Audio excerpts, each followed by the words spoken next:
Response first ಆ ಖುಷಿ ಸಂಭ್ರಮ ಚಿತ್ರತಂಡಕ್ಕೆ ಹೇಗಿದೆ, ಜೊತೆಗೆ ಆಗಿರುವಂತ ಸಮಸ್ಯೆ ಒಂದಿಷ್ಟು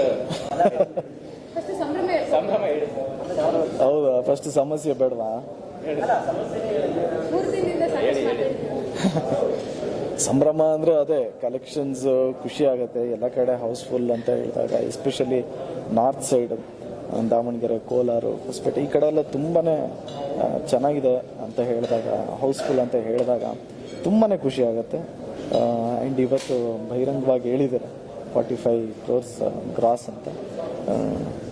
ನನ್ನ ಲಾಸ್ಟ್ ಮೂವಿಗಿಂತ ಇದು ಡಬಲ್ ಆಗಿದೆ ಅಂತ ಹೇಳೋದಕ್ಕೆ ಒಂದು ಸ್ವಲ್ಪ ಭಯನೂ ಆಗುತ್ತೆ ಆ್ಯಂಡ್ ಖುಷಿನೂ ಜಾಸ್ತಿ ಇದೆ. ನಿಮಗೆ ಓಪನಿಂಗ್ ಸಿಕ್ಕಂತ ಟೈಮಲ್ಲಿ ಹೇಗೆ ಅನಿಸ್ತಾ ಇತ್ತು? ಅಂದರೆ ಎಕ್ಸ್ಪೆಕ್ಟೇಷನ್ ಹೆಂಗಿತ್ತು? ಅಂದರೆ ಸ್ಟಾರ್ಟಿಂಗು ಮಿಕ್ಸ್ಡ್ ರಿವ್ಯೂ ಅಂತ, ಅಂದರೆ ಸೆಕೆಂಡ್ ಹಾಫ್ ಒಂಚೂರು ನೋಡ್ಕೋ ಅಂತ ಹೇಳಿದ್ರು. ಅದಾದಮೇಲೆ ಒಂದು ದಿವಸ ಆದಮೇಲೆ ತುಮಕೂರು ಕಡೆ, ದಾವಣಗೆರೆ ಕಡೆ ಎಲ್ಲ ಸೆಕೆಂಡ್ ಹಾಫೇ ನಮ್ಗೆ ಇಷ್ಟ ಆಗಿರೋದು ಅಂತಲೂ ಹೇಳಿದ್ರು. ಅಣ್ಣ ಎಲ್ಲಿ ಕೇಳ್ತಾ ಇದ್ರು ಅಲ್ಲಿ ತಿರುಗ್ತಿರೋಣ, ಆರ್ಟಿಫಿಷಿಯಲ್ ಆಗಿರುತ್ತೆ. ಸೊ ಸೆಕೆಂಡ್ ಡೇ ಆದಮೇಲೆ ಸ್ವಲ್ಪ ಕಾನ್ಫಿಡೆನ್ಸ್ ಜಾಸ್ತಿ ಆಯಿತು. ಆ್ಯಂಡ್ ಎಲ್ಲದಕ್ಕಿಂತ ಮೋರ್ ಓವರ್ ಎಲ್ಲಿ ಕಾನ್ಫಿಡೆನ್ಸ್ ಜಾಸ್ತಿ ಆಗಿತ್ತು ಅಂದರೆ, ಮಿಕ್ಸ್ಡ್ ರಿವ್ಯೂ ಇದೆಯಲ್ಲ, ಏನು ಮಾಡೋದು, ಓಕೆ ಬಿಡೋ ನೆಕ್ಸ್ಟ್ ಟೈಮು ಕರೆಕ್ಷನ್ ಮಾಡ್ಕೊಳ್ಳೋಣ ಅಂತ ಅಂದ್ಕೊಳ್ಳೋ ಅಷ್ಟರಲ್ಲಿ ಎಲ್ಲ ಕಡೆ ಹೌಸ್ಫುಲ್. ನಾನು ಸ್ಯಾಟರ್ಡೆ ಮಧ್ಯಾಹ್ನದ ಮೇಲೆ ಏನೋ ಡ್ರಾಪ್ ಆಗ್ಬೋದೋ ಏನೋ ಅಂದ್ಕೊಂಡೆ. ಬಟ್ ಫ್ರೈಡೇಗಿಂತ ಸ್ಯಾಟರ್ಡೇ ಚೆನ್ನಾಗಿತ್ತು, ಸ್ಯಾಟರ್ಡೇಗಿಂತ ಸಂಡೇ ಚೆನ್ನಾಗಿತ್ತು. ಸೊ ನಮ್ಮ ಪ್ರೊಡ್ಯೂಸರ್ನ ಕೇಳಿದೆ, ಸರ್ ಏನು ಸರ್ ಮಿಕ್ಸ್ಡ್ ರಿವ್ಯೂ ಇದೆ, ಓಕೆನಾ? ಪ್ರೊಡ್ಯೂಸರ್ ಧೈರ್ಯವಾಗಿ, ಸರ್ ಬನ್ನಿ ನೀವು ಬೇಕಾದ್ರೆ ಕಲೆಕ್ಷನ್ ರಿಪೋರ್ಟೇ ಕೊಟ್ಬಿಡ್ತೀನಿ, ನೋಡ್ಕೊಳ್ಳಿ ನೀವು ಅಂತ ಹೇಳಿದ್ರು. ನನಗೂ ಹೋಗಿ ಅವ್ರದ್ದು ನೋಡಿದೆ ನಾನು ಸಿಸ್ಟಮಲ್ಲಿ. ಓಕೆ, ಗ್ರಾಫ್ ಮೇಲೆ ಹೋಗ್ತಾ ಇತ್ತು. ಸರ್ ಏನು ಸರ್ ಮತ್ತೆ ಹಿಂಗಿದೆ ಮಿಕ್ಸ್ಡ್ ರಿವ್ಯೂ ಅಂತ ಕೇಳಿದೆ. ಇಲ್ಲ ಸರ್, ಖರಾಬು ಸಾಂಗ್ ಥರ ಇದು, ಸ್ಟಾರ್ಟಿಂಗ್ ಎಲ್ಲ ಹಿಂಗೆ ಅಂತಾರೆ, ಆಮೇಲೆ ಈ ಕ್ಯಾರೆಕ್ಟ್ರಲ್ಲಿ ನಿಮ್ಮನ್ನ ನೋಡಿಲ್ವಲ್ಲ ಸರ್. ಸೊ ಫೈನಲಿ ಒಂದು ವಾರ, ಇವತ್ತಿಗಾದ್ರೆ ಒಂದು ವಾರ ಆಗುತ್ತೆ. ಸೊ ಕಲೆಕ್ಷನ್ ನೋಡಿ ಖುಷಿ ಆಯಿತು.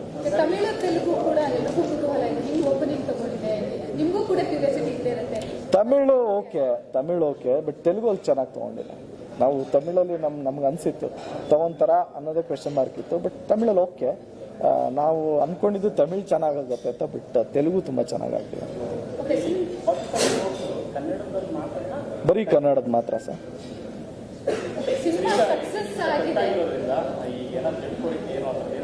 ಸರ್ ಅದೇ ಸ್ಟಾರ್ಟಿಂಗ್ ನಾವು ಜಂಪ್ ಹೊಡೆದ್ರೂ ಪರವಾಗಿಲ್ಲ, ಯಾರಿಗೂ ಹರ್ಟ್ ಮಾಡೋದು ಬೇಡ, ತೆಗೆದುಬಿಡೋಣ ಅಂತಾನೆ ಅಂದ್ಕೊಂಡಿದ್ವಿ. ಅದಾದಮೇಲೆ ನಮ್ಮ ಡೈರೆಕ್ಟರ್ ಕೈ ಚಳಕ, ಎಡಿಟರ್ ಕೈ ಚಳಕ, ಇನ್ನೂ ಕ್ರಿಸ್ಪ್ ಆಗಿ ಇನ್ನೂ 8 ನಿಮಿಷ ಆಗಿದೆ. ಇನ್ನೂ ಒಂಚೂರು ಕೆಲವು ಸೀನ್ಸ್ ಆ್ಯಡ್ ಮಾಡಿದ್ದೀವಿ, ಹೊಸ ಶಾರ್ಟ್ಸ್ ಆಗಿರ್ಬೋದು ಎಲ್ಲಾನು. ಆ್ಯಂಡ್ ನಮಗೇನಾಯಿತು ಅಂದರೆ, ಪ್ಲಸ್ ಏನಾಯಿತು ಅಂದರೆ, ಸಿನಿಮಾ ಆಚೆ ಬಂದಾದ್ಮೇಲೆ ಇದು ಓಕೆ ಈ ಥರ ಐತಲ್ಲ, ಸೊ ಅದನ್ನೆಲ್ಲ ಕರೆಕ್ಷನ್ ಮಾಡ್ಕೊಳ್ಳೋದಕ್ಕೂ ಒಂದು ಟೈಮ್ ಸಿಕ್ತು. ಆ್ಯಂಡ್ ಇದ್ರ ಜೊತೆಗೆ ಆ ಕರೆಕ್ಷನ್ಸು ಮಾಡಿ 8-8.5 ನಿಮಿಷ ಕಮ್ಮಿ ಆಗಿದೆ. ಸೊ ಡ್ಯೂರೇಷನ್ ಇನ್ನೂ ಕ್ರಿಸ್ಪಾಗಿ ಇನ್ನೂ ಟೈಟ್ ಆಗಿರುತ್ತೆ ಅಂತ ಖುಷಿ. ಸರ್ ಈಗ ನಮ್ಮ ಸಿನಿಮಾದಲ್ಲಿ ಏನಾಗ್ತಾಯಿತ್ತು ಅಂದರೆ, ನಮ್ಮದು ಟೈಟ್ಲ್ ಕಾರ್ಡಿಂದನೇ ಕತೆ ಓಪನ್ ಆಗಿರುತ್ತೆ.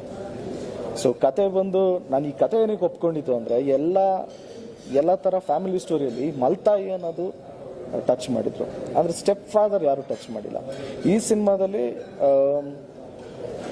ಒಬ್ಬನಿಗೆ ತಂದೆ ತೀರೋಗ್ತಾರೆ, ಆ ಹುಡುಗನಿಗೆ ಗೊತ್ತಿರಲ್ಲ ಅವ್ರ ತಂದೆ ತೀರೋಗ್ತಾರೆ ಅಂತ. ಆ್ಯಂಡ್ ಅವನು ಅವ್ರ ತಂದೆನ ಪ್ರಾಣಕ್ಕಿಂತ ಹೆಚ್ಚಾಗಿ ಇಷ್ಟಪಡ್ತಾ ಇರ್ತಾನೆ.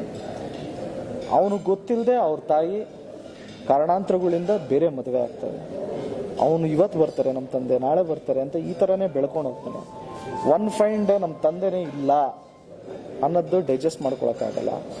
ಆ್ಯಂಡ್ ನಾವು ಎಲ್ಲದಕ್ಕಿಂತ ದೊಡ್ಡದೇನಾಗುತ್ತೆ ಅಂದರೆ, ಈ ಸಿನಿಮಾದಲ್ಲಿ ನಿಮ್ಮ ತಾಯಿ ಇನ್ನೊಬ್ಬನ ಮದುವೆ ಆಗ್ಬಿಟ್ರು ಅಂದಾಗ ಅವ್ನು ಡಿಸ್ಟರ್ಬ್ ಆಗೋಗ್ತಾನೆ, ಹೋಗಿ ಕೇಳ್ತಾನೆ, ಜಗಳ ಆಡ್ತಾನೆ, ಇನ್ನೊಂದು ಮದುವೆ ಆದ್ಯಾ, ನಾನು ಯಾಕೆ ಕೇಳಲಿಲ್ಲ, ಇವನು ಯಾರು, ನನಗೆ ಬೇಡ, ನನಗೆ ಆ ಅಪ್ಪನೇ ಬೇಕು, ನನಗೆ ಇವ್ರು ಯಾರು ಬೇಡ.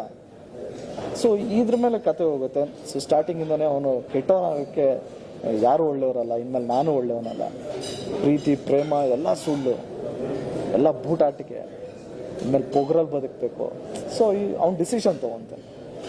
ನಮ್ಮ ಥಿಯೇಟ್ರಿಗೆ ಒಳಗಡೆ ಬರೋ ಅಷ್ಟರಲ್ಲಿ ಇದು ಏನಿದೆಯೋ 2.5 ನಿಮಿಷ ಅದಾಗೋಗಿರುತ್ತೆ. ಬಂದಿದ ತಕ್ಷಣ ಏನು ಅನ್ಕೊಂತಾರೆ, ಏನೊಂದು ಕಾನ್ಫ್ಲಿಕ್ಟ್, ಅಪ್ಪ ಅಮ್ಮ ಇದೊಂದು ಕಾನ್ಫ್ಲಿಕ್ಟ್ ಹೋಗ್ತದೆ, ಹಿಂಗೆ ಹೋಗುತ್ತೆ ಕತೆ. ನಮ್ದು ಆ್ಯಕ್ಚುಲಿ ಸ್ಟಾರ್ಟಿಂಗು ನೀವು ಥಿಯೇಟ್ರ್ ಒಳಗಡೆ ಹೋಗಿದ ತಕ್ಷಣ ಸ್ಟಾರ್ಟ್ ಆದಾಗಿಂದ ನೋಡಿದ್ರೆ ಅದೊಂದು ಫೀಲ್ ಇರುತ್ತೆ. ಆ್ಯಂಡ್ ಮಧ್ಯದಲ್ಲಿ ಕೆಲವು ಸರಿ ಲೇಟಾಗಿ ಹೋಗುತ್ತೆ, ಕೆಲವು ಥಿಯೇಟ್ರಸಲ್ಲಿ ಒಂದು 5-10 ನಿಮಿಷ ಮುಂಚೆನೇ ನೆಕ್ಸ್ಟ್ ಶೋಗೆ ಏನೋ ಆಗಬಾರ್ದು ಅಂತ ಮುಂಚೆನೇ ಸ್ಟಾರ್ಟ್ ಮಾಡ್ಕೊತಾರೆ. ಸೊ ಅವ್ರು ಎರಡನೇ ಸರಿ ನೋಡಿದಾಗ ನನಗೆ ಸಾಕಷ್ಟು ಜನ ಇದೆ ಫ್ರೆಂಡ್ಸು ಎಲ್ಲ 3-4 ಸರಿ ನೋಡಿದ್ಮೇಲೆ ಅಯ್ಯೋ ಮಚ್ಚ ಸ್ಟಾರ್ಟಿಂಗಿಂದ ನೋಡಿರಲಿಲ್ಲ, ಅದಕ್ಕೆ ಒಂದು ಸ್ವಲ್ಪ ಕನ್ಫ್ಯೂಸ್ ಆಗಿತ್ತು, ಸ್ಟಾರ್ಟಿಂಗಿಂದ ನೋಡಿದೆ, ಮಾಲಲ್ಲಿ ಕೂತ್ಕೊಂಡು ಸ್ಟಾರ್ಟಿಂಗಿಂದ ನೋಡಿದೆ. So happy sir.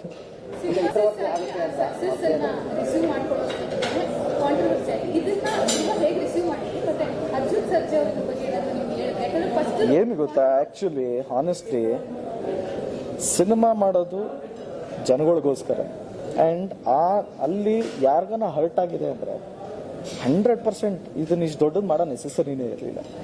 ಸರ್ ಹಿಂಗಾಗಿದೆ ಹಿಂಗೆ ಅಂದರೆ ಡೆಫಿನೆಟ್ಲಿ ವಿಲ್ ರಿಮೂವ್. ನಮಗೆ ಗೊತ್ತಾಗಿದ ತಕ್ಷಣ ನಮ್ಮ ಡೈರೆಕ್ಟ್ರ್ ಹೇಳಿದ್ದು ಏನು ಮಾಡೋಣ ಅಂತ ಕೇಳಿದ್ರು. ಬಸ್ ಸಿನಿಮಾ ಮಾಡೋದು ಅವ್ರಿಗೋಸ್ಕರ. ಅವರಲ್ಲಿ ಯಾರಿಗಾನ ಹರ್ಟ್ ಆಗಿದೆ ಅಂದರೆ ಗೊತ್ತಿಲ್ಲದೆ ನಮ್ಮಿಂದನೂ ಹರ್ಟ್ ಆಗಿರ್ಬೋದು. ಸೊ ಎಡಿಟ್ ಮಾಡೋಣ. ಸೊ ಇನ್ನೂ ಎಷ್ಟೊಂದು NG ಶಾರ್ಟ್ಸಲ್ಲೇ ಎಷ್ಟೊಂದಿದೆ, ಹಾಕೊಳ್ಳೋಣ. ಸೊ ಈ ಡಿಸ್ಕಷನ್ ಇತ್ತು. ನಾನು ಯಾಕೇನು ರಿಯಾಕ್ಟ್ ಮಾಡಲಿಲ್ಲ ಅಂದರೆ ಕೆಲಸ ಮಾಡಿಬಿಡೋಣ, ಆಮೇಲೆ ಬಂದೇ ಬರ್ತೀನಿ, ಬರಲಿಲ್ಲ ಅಂದರೆ ನೀವು ಬಿಡ್ತೀರಾ, ಕೇಳ್ತೀರಾ. ಸೊ ಅದಕ್ಕೋಸ್ಕರ ವೆಯ್ಟ್ ಮಾಡ್ತಾಯಿದ್ದೆ. ಹಾನೆಸ್ಟ್ಲಿ 8 ನಿಮಿಷ ಕಮ್ಮಿ, 8-8.25 ನಿಮಿಷ ಕಮ್ಮಿ ಆಗಿದೆ. ಆ್ಯಂಡ್ ಯಾರಿಗೂ ಹರ್ಟ್ ಮಾಡಬೇಕು ಅಂತ ಉದ್ದೇಶಪೂರ್ವಕವಾಗಂತೂ ಹರ್ಟ್ ಮಾಡಿಲ್ಲ. ಹಂಗೂ ನಿಮ್ಗೇನಾದ್ರೂ ಹರ್ಟ್ ಆಗಿದೆ ಅಂದರೆ ಈಗ ಆ ಸೀನಲ್ಲೇ ಕಾಲು ಇಡ್ತಾರೆ ಹೆಜ್ಜೆ ಮೇಲೆ. ಆ ಸೀನ್ ಆಗಿದ ತಕ್ಷಣ ಹೀರೋ ಬಂದೇ ಹೊಡಿತಾನೆ ವಿಲನ್ಗೆ ಅಲ್ವಾ. ಸೊ ಹಂಗೂ ಉದ್ದೇಶಪೂರ್ವಕವಾಗಿ ಯಾರು ಹರ್ಟ್ ಮಾಡಿಲ್ಲ. ಆ ಥರ ಏನಾದರೂ ಹರ್ಟ್ ಆಗಿದ್ರೆ ದಯವಿಟ್ಟು ಕ್ಷಮಿಸಿ, ನಿಮ್ಮ ಮನೆ ಮಗ ನಾನು ಅಂತ ತಿಳ್ಕೊಂಡು ಕ್ಷಮಿಸಿ. ಸೋಷಿಯಲ್ ಮೀಡಿಯಾದಲ್ಲಿ ಒಂದಷ್ಟು ನೆಗೆಟಿವ್ ಆಗಿನೇ ಮತ್ತೆ ಕಮೆಂಟ್ಸ್ ಬರ್ತಾರೆ. ಅಮ್ಮ ಎಲ್ಲಿರಲ್ಲಮ್ಮ, ಯಾವ ಸಿನಿಮಾಗಿರಲ್ಲ ಸೋಷಿಯಲ್ ಮೀಡಿಯಲ್ಲಿ ನೆಗೆಟಿವ್ಸ್. ಎಲ್ಲಾನು ಪಾಸಿಟಿವ್ ಆಗಿದ್ರೆ ಚೆನ್ನಾಗಿರಲ್ಲ. ಆ್ಯಂಡ್ ಎಲ್ರಿಗೂ ವಾಕ್ ಸ್ವಾತಂತ್ರ್ಯ ಇದೆ, ಯಾರು ಬೇಕಾದ್ರೂ ಏನು ಬೇಕಾದ್ರೂ ಹೇಳ್ಬೋದು. ಆ್ಯಂಡ್ ಅವ್ರ ಒಪಿನಿಯನ್ ತಿಳಿಸೋದ್ರಲ್ಲಿ ತಪ್ಪಿಲ್ಲ.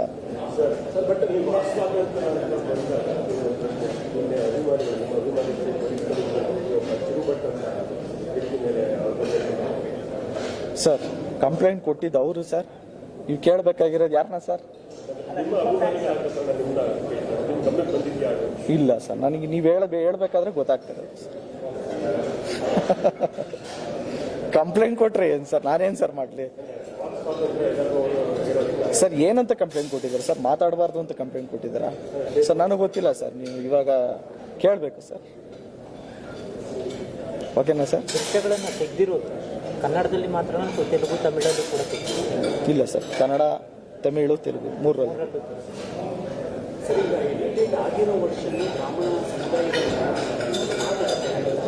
ಹೌದು ಸರ್, ಡೈರೆಕ್ಟ್ರು ತೋರಿಸಿದ್ರಂತೆ. ನನಗೆ ಗೊತ್ತಿಲ್ಲ, ಡೈರೆಕ್ಟ್ರು ತೋರಿಸಿದ್ರಂತೆ. ಅದಾದ್ಮೇಲೆ ನಾನು ಹೋಗಿ ನೋಡಿದೆ. ನೋಡಿ ಇನ್ನೂ ನನಗೇನು ಅಂತ ಅನಿಸ್ತು ಅಂದರೆ ಇನ್ನೂ ಪಾಸಿಟಿವ್ ಆಗ್ತವೆ. ನಮ್ಮ ತಲೆಯಲ್ಲಿ ಏನಿದ್ರು ಅಂದರೆ, ನಮ್ಮ ಡಿಸ್ಕಷನಲ್ಲಿ ಏನಿತ್ತು ಅಂದರೆ, ಈ ದಾನವರು ಮಾನವರು ಅಂತ ಕರೆಕ್ಟಾ? ಮಾನವರು ಅಂದರೆ ಮನುಷ್ಯರು, ದಾನವರು ಅಂದರೆ ರಾಕ್ಷಸರು. ಸೊ ಈ ಕ್ಯಾರೆಕ್ಟರ್, ನನ್ನ ಕ್ಯಾರೆಕ್ಟರ್ ಬಂದು ರಾಕ್ಷಸನ ಕ್ಯಾರೆಕ್ಟರ್. ಇವನೇ ಕೆಟ್ಟವನು.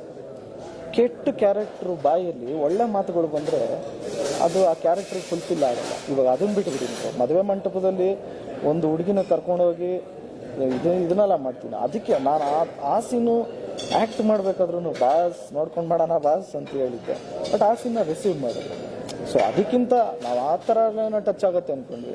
ಸೊ ಅದಕ್ಕೆ ಒಂಚೂರು ಓಕೆ ಪಾಸಿಟಿವ್ ಆಗೇ ಬಂತು. ಸೊ ಮೇಡಮ್, ನಾನೇನು ಹೋಗಿ ರಿಯಲ್ ಲೈಫಲ್ಲಿ ಹೋಗಿ ಏನು ಮಾಡಲ್ಲ. ಸಿನಿಮಾಲಿ ಕ್ಯಾರೆಕ್ಟ್ರಿಗೋಸ್ಕರ ಏನು ಜಸ್ಟಿಫಿಕೇಶನ್ ಬೇಕು ಅದೇನು ಮಾಡಿದ್ದೆ. ಆ್ಯಂಡ್ ನಾನು ಮಾಡಿರೋ ಕ್ಯಾರೆಕ್ಟರ್ ಯಾರು ಮಾಡದಿರೋಂಥದ್ದಲ್ಲ. So okay.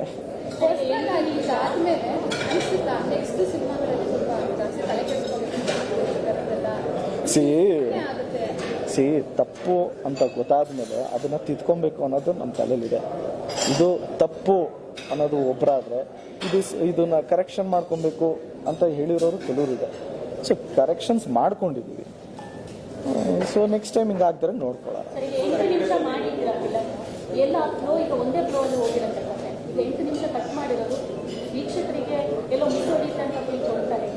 ಏನು ಗೊತ್ತಾ ಮೇಡಮ್, 5 ಜನ IAS ಆಫೀಸರ್ಸ್ ಕೂತ್ಕೊಂಡು ಸೆನ್ಸರ್ ಮಾಡ್ತಾರೆ. ಅವ್ರ ಗಮನಕ್ಕೆ ಬರದೇ ಇರೋದು, ನಮಗೆ ಗಮನಕ್ಕೆ ಬರದೇ ಇರೋದು ಕೆಲವ್ರಿಗೆ ಬಂದಿದೆ ಅಂದರೆ ಏನು ಮಾಡೋಕ್ಕಾಗಲ್ಲ. ಇರಬಹುದು, ನಮ್ಮ ಕಡೆಯಿಂದನೇ ತಪ್ಪಿರಬಹುದು, ಆ್ಯಂಡ್ ನಾವೇ ಗಮನಿಸದೇ ಇರ್ಬೋದು. ಸೊ ಇದರಿಂದ ಇದನ್ನು ಸುಮ್ಮನೆ ಎಳೆದಾಡೋದಕ್ಕಿಂತ ಸ್ವಲ್ಪ ಮೆಚೂರ್ಡಾಗಿ ಯೋಚನೆ ಮಾಡೋಣ ಅಂತ ಸರಿ ಎಡಿಟ್ ಮಾಡೋಣ ಅಂತ ಅನ್ನಿಸ್ತು. ಆ್ಯಂಡ್ ಆಗಲೇ ಹೇಳ್ದಂಗೆ ಯಾರಿಗೂ ಉದ್ದೇಶಪೂರ್ವಕವಾಗಿ ಹರ್ಟ್ ಮಾಡಿಲ್ಲ. ಹರ್ಟ್ ಆಗಿದ್ರೆ ದಯವಿಟ್ಟು ಕ್ಷಮೆ. ಸರ್ ಅವನು ಒಬ್ರು ಕೇಳಿ ಬಾ.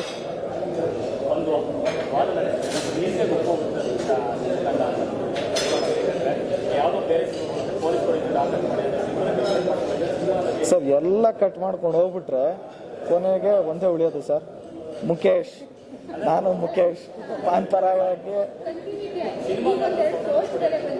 ಸೋಷಿಯಲ್ ಮೀಡಿಯಾದಲ್ಲಿ ಡಾಲಿಗೆ ಹೊಡಿತಾ ಇದ್ದಾರೆ, ಅದನ್ನು ಕಟ್ ಮಾಡಿ ತಮಾಷೆಗೆ ಅದು ಅತಿ ಆಗ್ತಾ ಇದೆ. ಯಾಕಂದ್ರೆ ಇದನ್ನು ಕಟ್ ಮಾಡಿ ಅದನ್ನು ಕಟ್ ಮಾಡಿ ಅಂದರೆ ಸಿನಿಮಾ ಸೃಜನೆ ಸಿಗುತ್ತೆ, ನಿರ್ದೇಶದ ತನಿಖೆಗೆ ಸಿನಿಮಾ ಆಗಿ ನೋಡಬೇಕು ಅಂತ ಅನ್ನಿಸ್ತಾ ಅದನ್ನು. ಮೇಡಮ್ ಇವಾಗ ನಾನು ಏನು ಹೇಳಿದ್ರು ಅದು ಬೇರೆ ಥರ ತಿರ್ಕೊಳ್ಳುತ್ತೆ, ನನಗೆ ಗೊತ್ತು. ಸೊ ಅದಕ್ಕೆ ಬೇಡ ಅಂತಲೇ ಸುಮ್ಮನೆ ಇದ್ದೀವಿ. ಓಕೆ, ಅವ್ರಿಗೆ ಇಷ್ಟ ಇಲ್ದಿರೋದು ನಾವು ನಾವೇನು ಸಾಧಿಸ್ಬೇಕು, ಅದನ್ನ ಯಾಕೆ ಈಗ ತಗೊಬೇಕು, ನಮ್ಗೆ ಅದು ಆ ಉದ್ದೇಶನೇ ಇಲ್ಲ. ಸೊ ಇಷ್ಟ ಇಲ್ಲ ಕಟ್ ಮಾಡಿರಿ. ದಯವಿಟ್ಟು ಯಾರ್ಯಾರಿಗೆ ಇದನ್ನು ಅಪೋಸ್ ಮಾಡಿದ್ರು ದಯವಿಟ್ಟು ಬಂದು ಇವಾಗ ಸಿನಿಮಾ ನೋಡಿ, ನಿಮಗೆ ಡೆಫಿನೆಟ್ಲಿ ಇಷ್ಟ ಆಗುತ್ತೆ.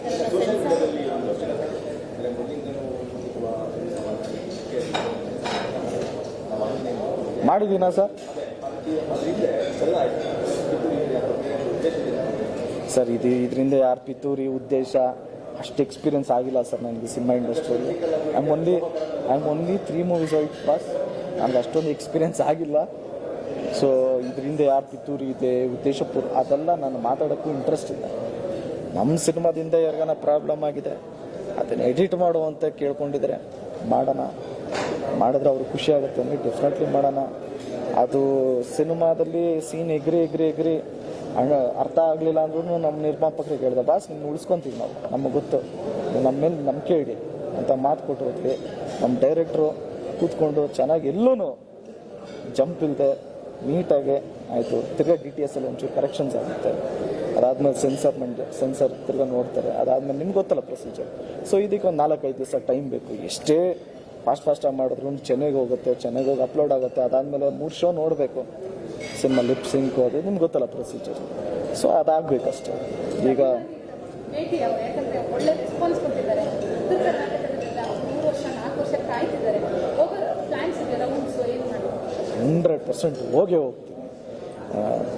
ಎಲ್ಲದಕ್ಕಿಂತ ಹೆಚ್ಚಾಗಿ ನಮ್ಮನ್ನ ಕೈ ಹಿಡಿದು ನಮಗೆ ನಿಜವಾಗ್ಲೂ ನಾನು ಎಕ್ಸ್ಪೆಕ್ಟ್ ಮಾಡಿದ್ದಕ್ಕಿಂತ ಹೆಚ್ಚಾಗಿ ನಿಮ್ಮ ಪ್ರೋತ್ಸಾಹ ಸಿಕ್ಕಿದೆ.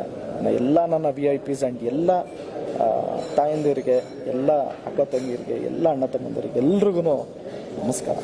ಸರ್ ಪೊಗರು ಸರ್ಜಾ ಅವರು ಗಡ್ಡ ಬಿಡ್ತಾ ಇದ್ದಾರೆ, ನೆಕ್ಸ್ಟ್ ಸಿನಿಮಾಗೆ ಏನು ಅದರ ಹಿಂದಿನ ಕ್ಯೂರಿಯಾಸಿಟಿ? ಸುಮ್ಮನೆ ಇರಿ ಸರ್, ಇವಾಗ ಇದ್ರ ಬಗ್ಗೆ ಮಾತಾಡಿ ಆಮೇಲೆ ಇನ್ನೊಬ್ರು. ಹಾಂ ಸರ್, ಸಿನಿಮಾ ಬಜೆಟ್ 31 ಏನೋ ಆಗಿದೆ. ಸೊ ಫಸ್ಟ್ ವೀಕಲ್ಲಿ ಸರ್ ಪ್ರೊಡ್ಯೂಸರ್ ಇಸ್ ಹ್ಯಾಪಿ. ನೀವು ನೋಡಿದ್ರೆ ಸೊ ನಮ್ಮ ಪ್ರೊಡ್ಯೂಸರ್ ಹ್ಯಾಪಿ ಆಗಿದ್ದಾರೆ, ಖುಷಿ ಸರ್.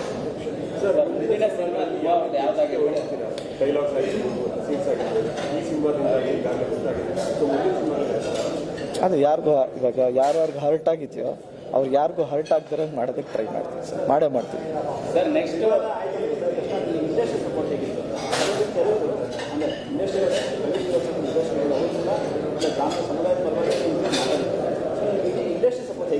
ಸರ್ ಎಲ್ಲರೂ ಇವಾಗ ರವಿ ಶ್ರೀವತ್ಸ ಅವರು ನಿರ್ದೇಶಕರು ಕರೆಕ್ಟಾ ಸರ್?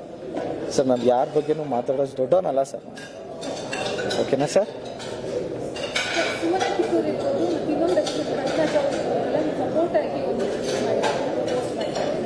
ಅಂದರೆ ಅವರೆಲ್ಲ ಹೇಳಿದ್ದೇನು ಅಂದರೆ ಸಿನಿಮಾ ಥರ ನೋಡಿ ಅನ್ನೋ ಒಂದು ಇವಾಗ ಸಪೋರ್ಟಿಗೆ ಬಂದು ತುಂಬಾ ಖುಷಿ ಆಯಿತು. ಆ್ಯಂಡ್ ಆದ್ರೂ ನಾವು ವಿ ಕುಡ್ ಹ್ಯಾವ್ ಟೋಲ್ಡ್ ಇಲ್ಲ ಇದು ಕರೆಕ್ಟಾಗಿದೆ, ಇದು ಹಿಂಗೇನೆ ಇರೋದು, ಸೆನ್ಸಾರ್ ಆಗೋಗಿದೆ. ಸೊ ಸೆನ್ಸಾರ್ ಆದಮೇಲೆ ನೀವು ಯಾರು ಮಾತಾಡೋಂಗಿಲ್ಲ, ಇದೆಲ್ಲ ಏನೂ ಹೇಳಿಲ್ಲ ಸರ್. ದಯವಿಟ್ಟು ಕರೆಕ್ಟ್ ಆಗಿದೆಯಾ ತೆಗೆದಿದ್ದೀವಿ, ದಯವಿಟ್ಟು ಈಗ ಬಂದು ಸಿನಿಮಾ ನೋಡಿ ಅಂತ ಕೇಳ್ಕೊತೀವಿ. ನಮಗೆ ಇದರಿಂದ ಏನು ಸಾಧಿಸೋದೇನಿಲ್ಲ.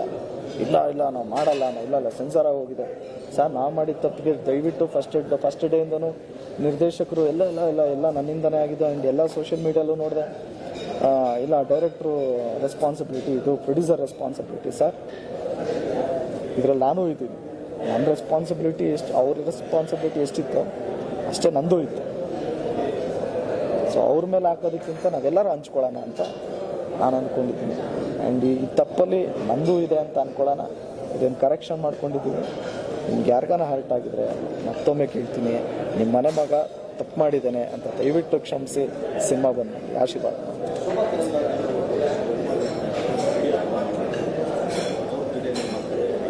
ಇಲ್ಲ ಸರ್, ಏನು ಮಾತಾಡಿಲ್ಲ. ಅವರು ಅದೇ ವಿಡಿಯೋಲಿ ಹೇಳಿದ್ರಲ್ಲ ಮೇಡಮ್, ನಾನು ಸಿನಿಮಾ ನೋಡಿಲ್ಲ ಆದ್ರೂ ಹಿಂಗೆ ಅಂತ ಹೇಳಿದ್ರಲ್ಲ. ಸೊ ಸಿನಿಮಾ ನೋಡಿಲ್ಲ ಅಂದಮೇಲೆ ನಾವು ಏನು ಮಾತಾಡೋಕ್ಕೇನು. ಆ್ಯಂಡ್ ಎಷ್ಟು ಜನ ಅದರಲ್ಲಿ ಸಿನಿಮಾ ನೋಡಿದ್ರೋ ನೋಡಿಲ್ವೋ ನನಗೆ ಗೊತ್ತಿಲ್ಲ, ಬಟ್ ವಾಯ್ಸ್ ಎಲ್ಲರೂ ರೇಸ್ ಮಾಡಿದ್ರು ಬಿಕಾಸ್ ಅದು ಒಂದು ದೊಡ್ಡದಾಗ್ತಾ ಇದೆ ಅನ್ನೋ ಕಾರಣಕ್ಕೆ. ನಾಳೆ ದಿವಸ ಅವರು ಸಿನಿಮಾ ನೋಡಾದ್ಮೇಲೆ ಅವ್ರ ಒಪಿನಿಯನ್ ಚೇಂಜ್ ಆಗ್ಬೋದು. ಸೊ ನೋಡೋಣ ಸರ್. ಫ್ಯಾಮಿಲಿ ರಿವ್ಯೂ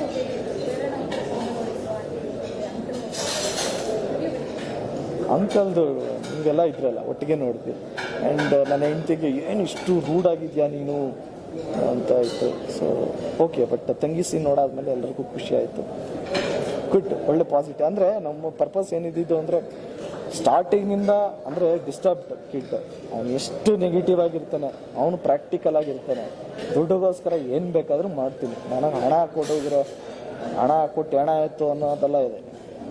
ಸೊ ಇಷ್ಟು ನೆಗೆಟಿವ್ ಆಗಿರೋನು ಯಾವಾಗ ಚೇಂಜ್ ಆಗ್ತಾನೆ ಅನ್ನೋದು ಕಾಯ್ತಾ ಇರ್ತಾರೆ.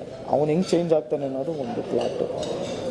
ಎಸ್, ಸೊ ಫೈನಲಿ ನಮಗೆ ಆ ತಂಗಿ ಸೀನ್ ಆದಮೇಲೆ ಎಲ್ಲರೂ ಅದನ್ನೇ ಹೇಳೋದು, ಥಿಯೇಟ್ರಿಂದ ಆಚೆ ಬಂದಾದ್ಮೇಲೆ ಈ ತಂಗಿ ಸೀನ್ರು ಅಂತಾರೆ. ಸೊ ಖುಷಿ ಮಾಡಿ.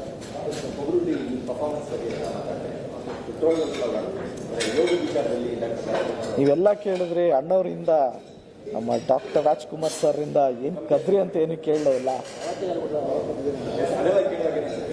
ಈಗ ಅದ್ರದ್ದು ಮೇಕಿಂಗ್ ಬಿಡ್ತೀವಿ. ಅಂದರೆ ಫಸ್ಟ್ ಇದು ಹಂತವಾಗಿ ಹಿಂಗೆ ಕಲಿತೆ ನಾನು ಅನ್ನೋದಕ್ಕೆ. ಇದು ಯೋಗದಲ್ಲಿ ಅದನ್ನು ಕಲಿಬೇಕು ಅಂದಾಗ ನಾವು ಸುಮಾರು 35-40 ದಿವಸ ತೊಗೊಂಡೆ. ಸೊ ಮೇಕಿಂಗ್ ಇವಾಗ ನಿಮಗೆ ಕೊಡ್ತೀನಿ, ದಯವಿಟ್ಟು ಎಲ್ಲರೂ ಪ್ಲೇ ಮಾಡಿ ಸರ್. ಅದರಲ್ಲಿ ನಾನು ಅದು ಒಂದೇ ಸರ್ ಟ್ರೈ ಮಾಡಿದ್ದು, ಅವ್ರು ಮಾಡೋ ಸ್ಟ್ರೆಚಸ್ ಎಲ್ಲ ನಮ್ಗೆ ಮಾಡೋಕ್ಕಾಗಲಿಲ್ಲ. ಯಾಕೆಂದರೆ ಇನ್ನೂ ಟೈಮ್ ಬೇಕಾಗಿತ್ತು ಸರ್. ಅವರು ನಾನು ಹೇಳ್ದಂಗೆ ಅವರು ದೊಡ್ಡ ಇನ್ಸ್ಟಿಟ್ಯೂಷನ್ ಸರ್. ಅದರಲ್ಲಿ ನಾನು ಸ್ಟಾರ್ಟಿಂಗ್ ಹೇಳಿದ್ನಲ್ಲ ನಿಮಗೆ, ಅದರಲ್ಲಿ ಒಂದು ಬುಕ್ಕು ಅಲ್ಲ, ಹಾಳೆ ಬೇಡ ಸರ್, ಒಂದು ವರ್ಡ್ ಮಾಡಿರ್ಬೋದು ಅಂತ ಅನ್ಬೋದು ಸರ್. 4ನೇ ಸಿನಿಮಾ 4 ಸರಿ ಒಂದಕ್ಕಿಂತ ಒಂದು 100% ಸಕ್ಸಸ್ ರೇಟ್ ಇರುವಂಥ ಈಗ ಸದ್ಯಕ್ಕೆ ಏಕೈಕ ಇರುವಂಥ ನಿವೇಶ್ ಕೇಳ್ಕೊಳ್ತಾರೆ. ಸೊ ಈ ರೀತಿ ಕೇಳಿದಾಗ ಸರ್ 2 ದಿವಸದ ಹಿಂದೆ ಹೋಗೋಣ ಸರ್, ಎಲ್ಲೂ ಬೇಡ. 2 ದಿವಸ ಯಾಕೆ, ಒಂದು 5 ದಿವಸದ ಹಿಂದೆ ಹೋಗೋಣ ಸರ್. ನೆಕ್ಸ್ಟ್ ರಿವ್ಯೂ ಬಂದಾಗ ನಾನು ಏನು ಕುಗ್ಲಿಲ್ಲ, ಈ 3 ಸಿನಿಮಾ ಹಿಟ್ಟಾಯಿತು ಅಂತ ಏನು ನಂದೆ ಅಂತ ಏನು ಇಗಲಿಲ್ಲ ಸರ್. ಬೇವು ಸರ್ ಲೈಫು. ಸೊ ಹೆಂಗೆ ಬಂದ್ರೂ ಅದನ್ನು ಸಮಾನವಾಗಿ ಸ್ವೀಕರಿಸ್ತೀನಿ ಸರ್. ಈಗ ರೆಸ್ಪಾನ್ಸಿಬಿಲಿಟಿ ಜಾಸ್ತಿ ಆಗಿದೆ, ನಿಮಗೆಲ್ರಿಗೂ ಗೊತ್ತಿರೋಂಗೆ. ಫ್ಯಾಮಿಲಿ ರೆಸ್ಪಾನ್ಸಿಬಿಲಿಟಿ ಜಾಸ್ತಿ ಆಗಿರೋದ್ರಿಂದ ಈಗ ಡೆಫಿನೆಟ್ಲಿ ಸಿನಿಮಾ ಮಾಡಬೇಕು. ಆ್ಯಂಡ್ ಈ ಸರಿ ನನಗೆ ಗೊತ್ತಾಯಿತು ಏನೇನು ಇಷ್ಟಪಡ್ತಾರೆ ಏನೇನು ಇಷ್ಟಪಡಲ್ಲ ಅಂತ. ಡೆಫಿನೆಟ್ಲಿ ಅದನ್ನೆಲ್ಲ ಕರೆಕ್ಷನ್ ಮಾಡಿಕೊಂಡು ನೆಕ್ಸ್ಟ್ ಡೆಫಿನೆಟ್ಲಿ ನೆಕ್ಸ್ಟ್ ಮೂವಿಲಿ ಮೇಕಿಂಗ್ ಎಕ್ಸ್ಪೆಕ್ಟ್ ಮಾಡ್ಬೋದು. ಯಾವುದು ಕನ್ಫ್ಯೂಸ್ ಆಗಬೇಡಿ ಸರ್, ಒಂದು ಸರಿ ಏನು ಹೇಳಿದ್ದಾರೆ ಸೋಲ್ಜರ್ ಅದು ಬಾರಿ ಹೇಳ್ತೀನಿ. ಇನ್ನೊಂದು ತಿಂಗಳಲ್ಲಿ ಸ್ಟಾರ್ಟ್ ಮಾಡ್ಬೋದು. ಎಸ್, 45 ಆಗಿ ಆಗಿದೆ. Thank you so much. ಜಯ ಆಂಜನೇಯ.